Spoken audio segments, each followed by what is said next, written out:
how you speak on my name. Watch how you speak on my name. More tune for your head top.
I'll say it quickly became one of the most important things in my life without me really realizing it.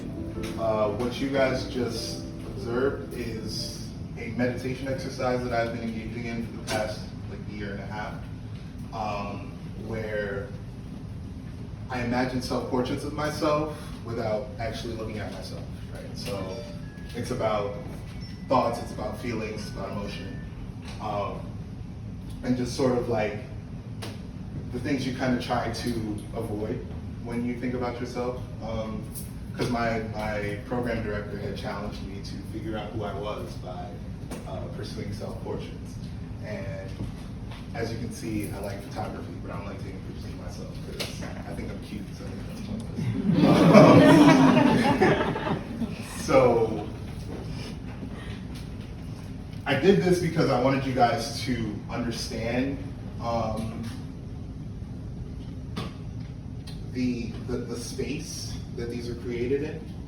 I struggled a lot when I started planning my show with trying to fit these in, because this is something so deeply personal and something that I really love. And I was so afraid that people wouldn't understand. So I was like, I'm gonna take photos of myself and I'm gonna put them next to each other, and I was just like, that's not the point. So I figured the best way to do it was to just show you. Generally, it's a 15-minute exercise that I do, either silent or with headphones on. And as you saw, it's really responsive, and it's really emotional. It's really, really emotional. And it's like both an attempt to know myself, but also permission to free myself. And I think that's a lot of what this thesis is about. I don't know, I mean, quarantine, I'm sure, was hectic for a lot of people, but it was real tough for me. And I eventually, started seeing the psychiatrist for my various mental issues. I'm an artist, obviously. But it was, as the project started to develop, I started to recognize myself sort of the same way that I recognize myself in these portraits, in the pictures that you guys see, which is a whole nother narrative about owning self and owning the things that that people may try to, what's the word I'm looking for, weaponizing, right? So this part of my thesis is called The Symptoms, because it is essentially that. It is me going through my head, understanding all of my emotions, the depression, the anger, the happiness, all of it. And the thing that I love most about about this exercise and about these portraits is I never have any idea what's gonna happen. There's like 3 things that I can say are always prevalent. The eyes, because you gotta see, but you can't always see. And I tend to fall victim to that often. And then this curve here, I've noticed that it usually forms an X wherever I put it. But it also forms a plus sign. So there's like a crazy, duality there that's happening, that it's nice when I get to see it, and it's not something that I planned. Like I didn't plan these, there's no way I could have planned these. My original plan was to have 5 of them on the wall. But it's always honest, right? And it's always very pure for me, I guess, I would say. And I think I opened with this so that you guys, one, could understand the space, but also so you could understand how the character, the one who captured death in his pocket, is everybody, right? It's everyone who's ever struggled with some shit, or somebody who's like, oh, you're different, go away, whatever it may be, Anikulapo is a representation of assuming your power, right? The photos that you guys see are from a series that I've been working on with one of my close friends, Tanja, which many of you know. He is heavily into fashion, stylist. He styled all of these photos. And where these photos come from is this idea called black infrequent, right? And black infrequent is a complex idea. I'm not sure I still fully understand it, but it's also one that's very personal, right?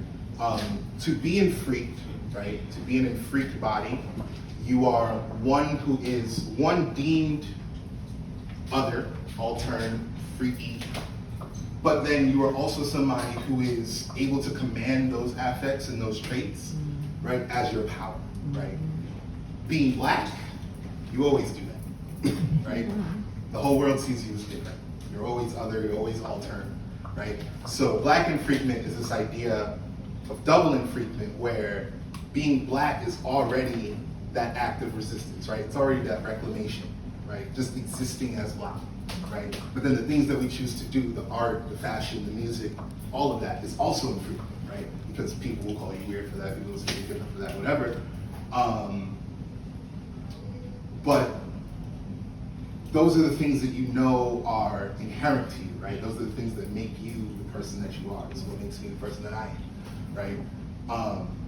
And so in these photos, right, there's a lot. There's questions of black masculinity, queerness, of just fashion in general. But there's also a lot of play and there's a lot of fun in these photos.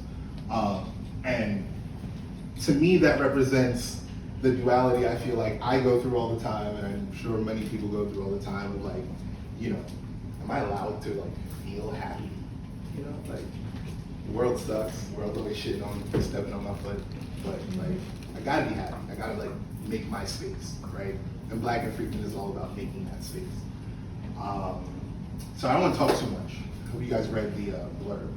But I'm going to show you guys a short film that myself and Javon, Soap Bars in the back there, have been working on for the past 2 months.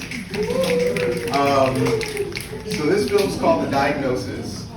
It's written and directed by me. The music is by Soap Bars. He is one of my closest friends, one of my dearest friends. He actually was imperative in putting this together with me today. And I can't thank him enough for that because I had no idea what I was going to do. But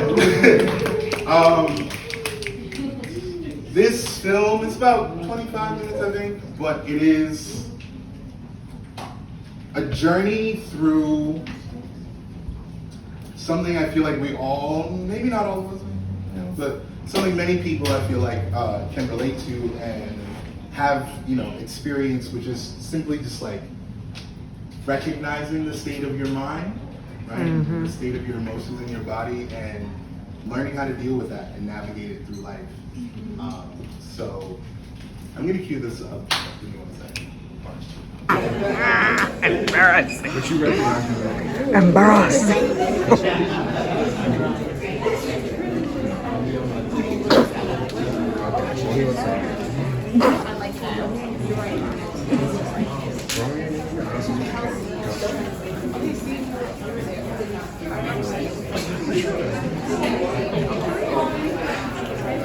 Y'all do not know each other. Yeah, middle school. Like a year. Yeah. Barely.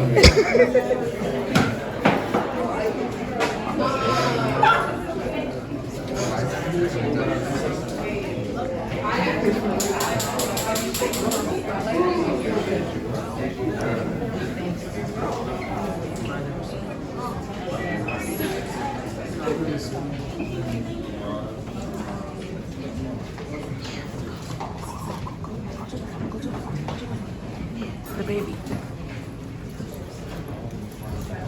Okay.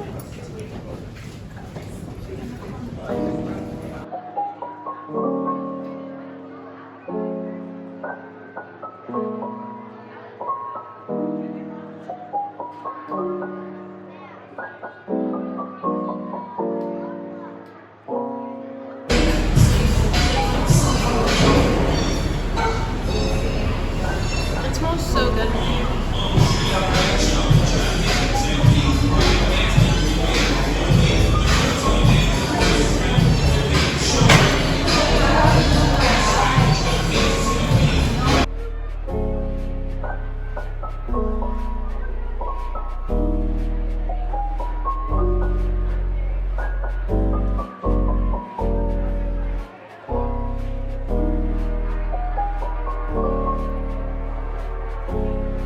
Okay. Thank you. Thank you. Yes, please. I've never worn gloves. Wow. Thank you so much. Oh, that's what's happening to that. Thank you. This looks amazing. Thank you. Thank you. Wow. Don't have a tea, y'all. Thank you so much. Yeah, we're ready. Woo! No, wait, sorry. Different? Okay, no, that's right. Oh, okay. Thank It's you. the same color. I think I'm going colorblind. Oh, you're fine, girl. You're good. You're good.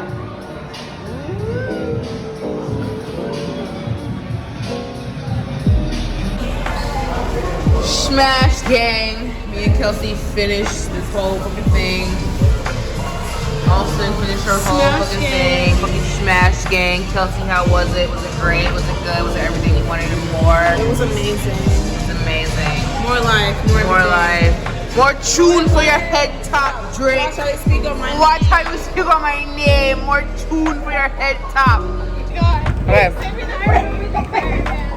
We took our pouches from Claw Daddies. Turn around! How dare you? It's for the vlog. They're gonna think I'm mean as shit. Oh well.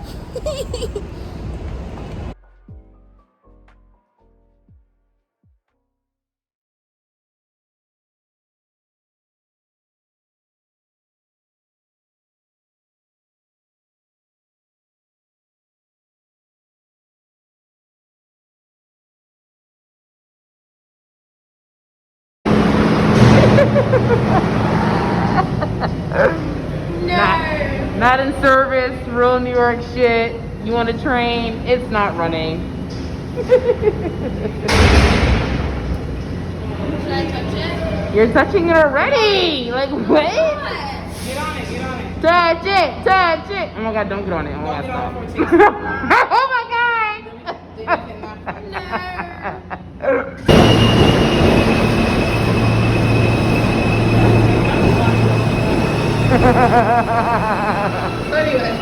So anyway. I just started blasting.